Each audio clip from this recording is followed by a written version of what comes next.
સ્વાગત છે તમારું શિવાલય ફેશન ને આજે આપણે નવું આર્ટિકલ લઈને આવ્યા છીએ ધાબુ કોટનની અંદર પ્લાઝો પેર 3 પીસ રહેવાની છે પૂરી કલર ડિઝાઇનની વાત કરીએ તો બે કલર રહેવાના છે યલો કલર રહેવાનો છે ને એક રહેવાનો મોરપીસ કલર આપણે ખોલીને બતાવી દો એ લાઇન કટની અંદર રહેવાની છે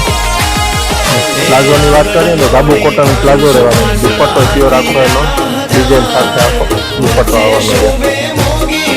છે સાઇઝની વાત કરીએ ને તો એમથી લઈને 3XL સાઇઝ રહેવાની છે અને બે કલર રહેવાના છે બે કલર જોઈ શકો તમે અને આપણે આ તમારે ઓનલાઈન ઓર્ડર કરવા માટે આપણા સ્ક્રીન ઉપર નંબર આપેલા છે એમાં ઓર્ડર તમે કરી શકો છો અને વિડીયો કોલ પણ કરવો હોય તો વિડીયો કોલ પણ થઈ શકે છે આપણી દુકાને વિઝિટ કરવી તો આપણી દુકાનનું એડ્રેસ છે જામ ખંભાળિયા શિવાલય ફેશન પટવારા વાળ મેઇન બજાર જામ ખંભાળિયા